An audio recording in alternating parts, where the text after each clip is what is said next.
కాళ్లలో నొప్పి, నరాల వాపు వంటి లక్షణాలతో బాధపడుతున్నారా? వెరికోస్ వెయిన్స్ లో అత్యాధునిక చికిత్స ఏవిస్ వాస్కులర్ సెంటర్. నమస్తే రమగారు. నమస్తే జయ.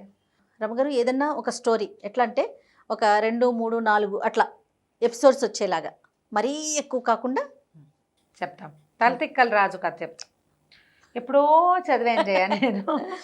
అప్పటి నుంచి అనుకుంటున్నా కానీ ఏమో అట్లా వెళ్ళిపోయింది అనమాట. సరే ఇవాళ మళ్ళీ దాన్ని రివైజ్ చేసామన్నమాట. దాన్ని పూర్వం ఒక రాజ్యంలో ఓ రాజుగారు మంత్రి గారు ఉండేవాళ్ళు. వీళ్ళు ఇది సుమారైన ఒక పరగణ అనమాట. చాలా డిఫరెంట్గా ఆలోచించేవాళ్ళు. ఎవ్వరూ అట్లా ఆలోచించారు. రాజుగారిదే ఒక డిఫరెంట్ ఆలోచన, ఆయన మంత్రి గారు అంతకంటే విచిత్రమైన ఆలోచనలు ఉంటాయి. వాళ్ళిద్దరూ ఒకళ్ళనొకళ్ళు బాగా సపోర్ట్ చేసుకుంటారు. రాజు ఓ పక్కకి మంత్రి ఓ పక్కకి లాగితే గోలగా ఉంటుంది. ఇద్దరు కలిసి ఒక పక్కకే లాగారనుకో మొత్తం రాజ్యం అంతా ఆ పక్కకి పోతుంది. వీళ్ళకి ఏంటంటే కొత్తగా చేయాలి. సరే కొత్తగా చేసే వ్యవహారంలో ఓ రోజు ఎప్పుడో వ్యాహ్యాలికి పోయారు. చీకటి పడుతోంది. వీళ్ళకి ఇంకా తిరుగుదామని ఉంది. మెల్లిగా ప్రజలు ఎవరి దారిని వాళ్ళు సర్దుకుంటున్నారు. కొంచెం 7 అయ్యేసరికల్లా అందరూ అన్ని రోడ్లు మెల్లిమెల్లిగా చీకటిమయంగా అయిపోయి పడకలు, కొంతమంది రోడ్ల మీద ముష్టి వాళ్ళు అడుక్కునే వాళ్ళు ఉంటారు. ధర్మసత్రాలు ఏవో శాలలు కట్టించారు. ఆ శాలల కిందకి చేరిపోతున్నారు. షాపుల్లో జనం తగ్గిపోయారు. చల్లని గాలి, ప్రశాంతంగా వాతావరణం. రాజు అన్నాడు, ఎంత హాయిగా ఉంది, బయటే తిరుగుదామనిపిస్తుంది. ఇలా పడుకుంటున్నారేమిటి వీళ్ళంతాను, మనకేమో తిరుగుదామనిపిస్తుంది. నీకు అందరూ ఎవరి దారిని వాళ్ళు తలుపులు వేసుకుని లోపల కూర్చుని అందరూ వెళ్ళిపోతే ఈ చీకట్లో ఇలా ఏం తిరుగుతాం? అందరూ జనం ఉంటే సందట్లో ఎంజాయ్ చేయటం వేరు. అవును, నిశ్శబ్ద నీరవంగా ఉంటే ఏం తిరుగుతాము అని మంత్రి గారిని అన్నాడు. ఏమంటే మీకేమనిపిస్తుంది అన్నాడు. నాకు కూడా అలాగే అనిపిస్తుందండి. ఈ వాతావరణానికి ఏమో హాయిగా చాలా బాగుంది, వెన్నెల పుచ్చపువ్వులాగా ఉంది, మరి చల్లగా ఉంది, హాయిగా ఉంది. రాజు చెప్పినవి ఈయన చెప్తున్నాడు, ఆహ్లాదంగా ఉంది. వీళ్ళంతా ఎందుకు పడుకుంటున్నారో ఎంజాయ్ చేయకుండా. రాజుకి మంత్రికి ఏమైనా శారీరక శ్రమ ఉంటుందా? ఏమీ ఉండదు. వాళ్ళకన్నీ ఎవరైనా అమర్చి పెడతారు, అంతా బ్రెయిన్ వర్కే. అవును. సాయంకాలం అయ్యేసరికల్లా వాళ్ళు రిలాక్స్డ్గా తిరుగుదామనుకుంటారు. ప్రజలు, పాఠక జనము, వ్యాపారస్తులు పగలల్లా పనులు చేస్తారు. చీకటి పడేసరికి గూట్లో దీపం నోట్లో ముద్ద, అంతే కదా. మామూలు వాళ్ళు పడుకుంటారు. ఏదో అత్యవసరాలు వాళ్ళు కొట్లలోకి వెళ్ళి ఆ పని ఈ పని చేస్తారు. ఇప్పుడు మనం ఎట్లయింది, రాత్రి 12 దాకా పిశాచాల్లాగా తిరుగుతూనే ఉంటాం. అవునండి. 12 గంటలకు అదే రాత్రి 3 గంటలకి మేము బెంగళూరు బయలుదేరితే 3ంటికి కొన్ని డజన్ల టిఫిన్ సెంటర్లు బిజీగా ఉన్నాయి. అవును, కరెక్ట్ చెప్పారండి. 3ంటికి. అది మనం పట్టపగలున్నామా మిడ్నైట్లో ఉన్నామా అర్థం కాని పరిస్థితి. ఆ టైంలో తింటున్నాం. మన పరిస్థితులు అవి. ఇప్పుడు పాపం వాళ్ళు ఉద్యోగాలు, వాళ్ళ తాలూకు టైమింగ్స్, నైట్ షిఫ్ట్లు ఇక చేసేదేం లేదు. అయితే ఈ రాజు మంత్రి ఏమనుకున్నారంటే, ఇది బాగోలేదు, మనం ఓ పని చేద్దాం, ఈ జనాల్ని అడుగుదామని ఒకళ్ళ దగ్గరికి వెళ్ళాను. ఏరా అబ్బాయి, చల్లగా ఉంది, హాయిగా ఉంది, ఎందుకు పడుకుంటున్నావు అని. వాడు అన్నాడు, బాబు పొద్దు నుంచి పని చేశానండి, ఇప్పుడు నిద్ర వస్తుంది, పడుకుంటాను. ఒక 5-6 ఇంటర్వ్యూ చేశాక వీళ్ళకి అర్థమైంది, ఓహో ఈ రాత్రిని పగటిగా మార్చేయాలి మనం. అంతే, వీళ్ళు పొద్దునంతా పని చేస్తారు, ఇప్పుడు పడుకుంటున్నారు. ఇలా కాదు, రాత్రిని పగలుగా, పగలుని రాత్రిగా చేద్దామని మర్నాడు దండోరా వేశారు. పగలు నిద్రపోండి, రాత్రి పని చెయ్యండి. చాలా ట్రై చేసి మొత్తానికి కొద్ది వారాలు, నెలల్లో జనమంతా మారిపోయారు. పొద్దునంతా నిద్రపోయి సాయంకాలం 4:30, 5:30 అలా అయ్యేసరికల్లా నిద్రలు లేచి ఇక అక్కడి నుంచి లాంతర్లు పెట్టుకునే పొలాలు దున్నుకునేవాళ్ళు, అవేవో పెట్టుకునే ఈ పనులు చేసుకునేవాళ్ళు. షాపులన్నీ తెరిచి ఉండేవి. రాత్రిపూట అంతా కళకళలాడేది. తెల్లవారుజామున 5 గంటలకి అట్లా పడుకోవటం మొదలుపెట్టేవాళ్ళు. పగలల్లా పడుకునేవాళ్ళు. స్టోరీ పేరుకు తగ్గ రాజేరమ్మ గారు, తలతిక్కల రాజు. అది. అక్కడి నుంచి ఆ రోజు బజార్ వెళ్ళినప్పుడు వీళ్ళకేం తెలిసింది, వంకాయ కోరేటు, బీరకాయ కోరేటు. అక్కడి నుంచి గోధుమ పిండికి ఒక రేటు, బియ్యానికి ఒక రేటు, బెల్లానికి ఒక రేటు, పంచదారకు ఒక రేటు. ఇలా రేట్లు కుదరవు, అన్నిటికీ ఒకటే రేటు. నువ్వు సేరు బియ్యం తీసుకో, ఒక దుడ్డు, ₹1. సేరు పాలు తీసుకో, ఒక దుడ్డే. సేరు పంచదార తీసుకో, ఒకటే దుడ్డు. అన్నిటికీ రూపాయలే.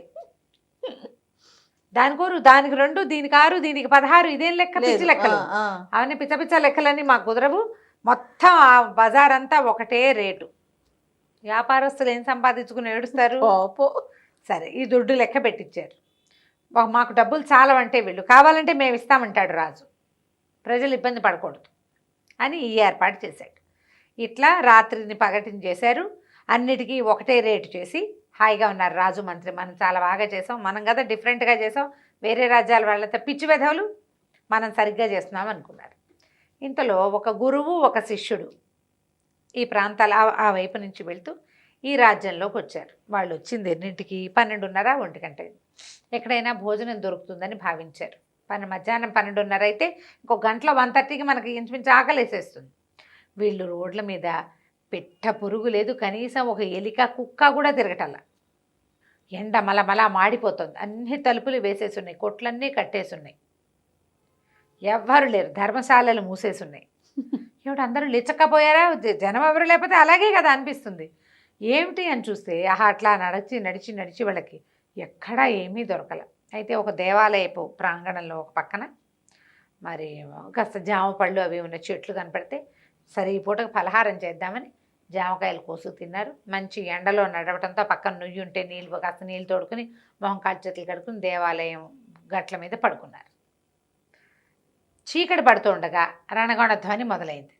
మామూలుగా 1 గంట 2 గంటలు పడుకొని లేస్తాం కదా, లేచి చూస్తే ఇంకేముంది, పట్టపగలల్లే అన్ని దీపాలు, రకరకాలవి రాజప్రాసాదపు దీపాలన్నీ వెలిగిపోయినాయి, రోడ్ల మీద రథ దీపాలన్నీ వెలిగిపోయినాయి, కొట్ల నిండా దీపాలు. జనాలంతా ఎవరి దారిన వాళ్ళు సామాన్లు పుచ్చుకుని కర్రలు కఠార్లు పుచ్చుకుని పోయేవాళ్ళు పోతున్నారు. గుర్రాలను పట్టుకెళ్ళేవాడు, గేదెలు దోలుకెళ్ళేవాడు, అందరూ గొర్రెలు దోలుకెళ్ళేవాళ్ళు కూడా తిరుగుతారు. రాత్రిపూట తిరుగుతారు విడుదల వీళ్ళకి ఏమిటి దీని వీళ్ళకి అసలు అర్థమే కాల. సరే మరి పొద్దున ఆహారం లేదు కదా, కొట్లన్నీ తెరిచారని ఏదైనా కనీసం వంట చేసుకు తినేసి ఏ ధర్మశాలలోని షాపులోకి వెళ్తే గోధుమ పిండి సేరు 1 దుడ్డు. అరే ఇంత చీపా అనుకున్నా. నెయ్యి సేరు 1 దుడ్డే.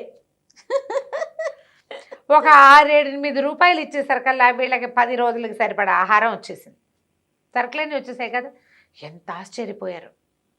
చక్కగా తెచ్చుకుని ధర్మశాలలో పెట్టుకుని చపాతీలు చేసుకున్నారు, ఏదో రొట్టెలు చేసుకుని పాయసం ఏదో చేసుకుని కాస్త స్వీటు హల్వా చేసుకుంటారు కదా, సరే ఏదో కూర వండుకున్నారు, తిన్నారు. తినే కుర్రాడు అన్నాడు, గురుగారు ఎంత బాగుందండి, మనం 50 రూపాయలు 100 రూపాయలు పెడితే కానీ మనకు ఆహారం దొరకదు, పట్టుమని 10 రూపాయలు ఖర్చు పెట్టకుండా 10 రోజులకు సరిపడా ఆహారం దొరికేసింది, ఈ ఊళ్ళో ఉండిపోదామండి అన్నాడు. అంటే గురుగారు అన్నారు, ఒరే నాయన పొరపాటును కూడా ఇక్కడ ఉండకూడదురా, ఇది పిచ్చివాళ్ళ రాజ్యం, ఈ ఏర్పాట్లు ఎందుకైనా ఏమిటి అని అన్ని కొట్లలో ధర్మశాలల్లో కనుక్కున్నాడు. రాజుగారి తెలివితేటలకి ప్రతిఫలమే ఇది అని అర్థమైంది ఆయనకి. తలేదు, వీళ్ళు పిచ్చివాళ్ళు రా, వీళ్ళు ఇక్కడ ఉండకూడదు, ప్రాణాలకు ప్రమాదం వస్తుంది, ఇక్కడ లేనిపోని సమస్యలు వస్తాయి, ఈ ఊళ్ళో ఉన్నవాళ్ళు వాళ్ళ కర్మ వాళ్ళు అనుభవిస్తారు, మనం ఏం చేస్తాం, మనం బయట నుంచి వచ్చాం, ఇంకో చోట పోవచ్చు మనం. అంటే కుర్రాడు మాత్రం ఒప్పుకోలేదు, ఉండాల్సిందే హాయిగా. ఇప్పుడు చూడండి, 10 రూపాయలు ఖర్చు పెట్టలేదు, 10-15 రోజుల పాటు తిండి వచ్చేసింది, తర్వాత ఇంకో 10 పెడితే ఇంకో 15 రోజులు తిండి వస్తుంది, కూర్చుని ప్రశాంతంగా తపస్సు జపం చేసుకోవచ్చు, గుళ్ళోకి వెళ్ళొచ్చు, పక్కన చెరువు ఉంది, నది ఉంది, అది ఉంది, ఇది ఉంది అని ఓ పాడేశాడు. గురుగారు అన్నారు, సరే నీ ఇష్టం, ఏదైనా సమస్య వస్తే తలుచుకో వస్తా, నేను మాత్రం ఇక్కడ ఉండను అని ఆయన దారిని ఆయన వెళ్ళిపోయాడు. ఈ మన శిష్యుడు చక్కగా నెయ్యి వస్తోంది, బెల్లం వస్తుంది, అవి వస్తున్నాయి, ఇవి వస్తున్నాయి, రూపాయికే వచ్చేస్తున్నాయని రోజు హల్వాలు అవి చేసుకుని తినేవాడు. రోజు శుభ్రంగా తిని నున్నగా మినపకూడు వల్లే తయారయ్యాడు. అంతకుముందు బోల్డ్ డబ్బు, అంతంత డబ్బులు వీళ్ళ దగ్గర ఏముంటాయి, ఖర్చు అంత పెట్టలేరు, ఏదో ఆ పొట్టకు సరిపడా తినేవాళ్ళు. మనకి తక్కువకి వస్తుంటే మనం ఏం చేస్తాం, ఫ్రీగా వస్తే తక్కువకి వస్తే ఫోన్ వేసుకుని తినేసి హాయమని ఉండేవాడు. ఇది నడుస్తుంది. గురుగారు వెళ్ళిపోయారు, ఇతను ఇక్కడే ఉండిపోయాడు. పక్కన ఏదో దేవాలయం ఉంది, ఆ దేవాలయానికి పోయి వస్తూ చేస్తుండేవాడు. ఇంతలో ఏమైందట, ఒకసారి ఒక దొంగ ఒకడు వరహాల శెట్టిగారు అనే ఒక శెట్టిగారి ఇంట్లోకి కన్నం వేశాడు. శెట్టిగారు చాలా సంపన్నుడు, బాగా సంపాదించాడు. వాళ్ళ ఇంట్లో ఎక్కడ పడితే ఎక్కడ వజ్రాలు రత్నాలు రాసులు పోస్తుంటాయని చెప్పుకునేవాళ్ళు పనివాళ్ళు. మరి గోడ దూకి గోడకు పెట్టి ఇంట్లోకి వెళ్తే సులువు కదా, 2 గుప్పెళ్ళు తెచ్చుకున్నా సరిపోతుంది. అయితే ఈ గోడకి కంత కొట్టే క్రమంలో దూరుతుంటే గోడ బలహీనంగా ఉంటే ఆ గోడ కుప్ప కూలిపోయి వాడి మీద పడిపోయింది. ఆ కంతలో ఉన్నవాడు సగంలోనే ఉన్నాడు, ఇరుక్కుపోయాడు, పడి చచ్చిపోయాడు. చచ్చిపోయేసరికి వాడి కొడుకు, దొంగ కొడుకు రాజుగారి దగ్గరికి ఫిర్యాదు తెచ్చాడు. మా నాన్న తన కులవృత్తి చేసుకుంటున్నాడు. ఓహో, మా నాన్న కులవృత్తి చేస్తుంటే దుర్మార్గుడైన వరహాల శెట్టి గారి గోడ కూలి మరణించాడు, నాకు కాంపన్సేషన్ ఇప్పించండి అని. తప్పులేదు, బాగుంది కదా, రాజుకు తగినటువంటి ప్రజలు. అయితే అక్కడి నుంచి అయ్యో అలా చచ్చిపోయాడా, గోడకు ఎలా చచ్చిపోయాడు అంటే తెలియదండి, గోడ బలహీనంగా కట్టారు. సిమెంటు ఇసుక పాళ్ళు అవి సరిగ్గా కలపల, కిందకంత పెడితే పై గోడ కూలటం ఏమిటి. మా నాన్న ఏమైనా వాళ్ళ ఇంట్లో వాళ్ళని ఏం చేయాలన్న వాళ్ళ గోడ కూలగొట్టే ఉద్దేశం మా నాన్నకు లేదు. కేవలం దొంగతనానికి వెళ్ళాడు, అది ఆయన కుల వృత్తి, ఎవడి వృత్తి వాడు చేసుకోవద్దు. బాగుంది. మహాప్రభువుల రాజ్యంలో ఈ వృత్తి చేస్తుండగానే ఇలా అయింది అనేసరికి పట్టండి వరహాల సెట్ అని వరహాల సెట్ పిలిపించారు. ఏమయ్యా నువ్వు సమాధానం ఏం చెప్తావు, నీ వల్ల ఒక బక్క దొంగ మరణించాడు, పట్టు వీడికి వెయ్యండి రా కొరత అన్నారు. అమ్మ బాబో ఈయన కేక పెట్టాడు వరహాల సెట్. లేకపోతే దీన్ని ఏమంటారు, మన మెడ తెగేస్తారు, దాన్ని ఏదో అంటారు వజ్రశిల, దాని మీద పెట్టి కొడతారు తల. తలార్లు వీడిని తీసుకెళ్ళి తల నరికేయమన్నారు. నరికేయమనేసరికల్లా తలార్లంతా అన్నారు, బాబు మన దగ్గర వజ్రశిలలు లేవండి, ఈ మధ్యకాలంలో మనం మెడ నరకలేదు, ప్రాణానికి ప్రాణం అంటాడు రాజు. బక్కవాడు చచ్చిపోయాడు కాబట్టి బండవాడిని చంపేయాలి. అయ్యో, ఎవరి వల్ల కూలిపోయిందో వాడిని చంపేయాలి. చంపేయాలంటే ఈజీ మెథడ్ ఏమిటి, తలగొట్టేయటమే. ఆ తలగొట్టాలంటే కత్తి వజ్రశిల ఉండాలి. వజ్రశిల కట్టండోయ్ అన్నాడు. వరహాల సెట్ అన్నాడు, బాబు నన్ను క్షమించండి, ఆ గోడ నేను కట్టింది కాదు, మేస్త్రి ఎవడో కట్టాడు, పైగా ఇప్పుడు కాదు మా నాన్న కాలంలో కట్టింది, ఎప్పటిదో ఆ గోడ. నేను గోడ కట్టి ఆ గోడ బలహీనం కాబట్టి కూలిపోతే నా మీదకి చెప్పాలి, గోడ కట్టింది అసలు నేను కానే కాదండి అన్నాడు. ఎవడు కట్టాడు గోడ, ఒక మేస్త్రి కట్టాడు. ఆ మేస్త్రి ఉన్నాడా అంటే వరహాల సెట్టి పుట్టకల్లాడు కట్టిన గోడ అది. అప్పటికి ఉన్న మేస్త్రి ఇప్పుడు ఏమవుతాడు, వరహాల చెట్టుకి 40 ఏళ్ళు వస్తే ఉన్నాడు. ఆయన ఒక బక్క మేస్త్రి ఉన్నాడా, ఉన్నాడు ముసలాడు. ఉండేసరికి ఏమన్నారు వీళ్ళు, మరి వెళ్ళి మేస్త్రిని పట్టండి అని మేస్త్రిని పుచ్చుకొచ్చారు. నువ్వు ఒక గోడ బలహీనంగా కట్టడం వల్ల ఒక ప్రాణం పోయింది. అసలు మేము వరహాల చెట్టుది తప్పని అతనికే శిక్ష వేసాం, పాపం నీ వల్ల ఒకడు చచ్చిపోయిగా ఇంకొకడు చావడానికి సిద్ధమయ్యాడు, నీ సమాధానం ఏమిటి, వీడి మడి నరకేండ్రా అన్నారు. మేస్త్రి లబో దిబో మొత్తుకున్నాడు, బాబు ఏనాడో కట్టానండి, అప్పుడు నేను వయసులో ఉన్నానండి, అవాళ ఆ గోడ కట్టే రోజునండి, ఆ గోడ కట్టే సమయంలో ఒక నర్తకి ఒక ఆవిడ ఈ రోడ్డంటే తిప్పుకుంటూ తిరిగేదండి, ఆవిడ గజ్జలు కంకణాలు మోగేవి, అవి విని విని చూసి చూసి ఎంతసేపు దాని మీదే ధ్యాస ఉండి గోడ కట్టేశాడు అని చెప్పాడు. ఇప్పుడు నర్తకిని తేవాలి, ఈయన యంగ్ ఏజ్లో ఉన్నప్పుడు చూసిన నర్తకి ఇప్పుడు ఎలా ఉంటుంది.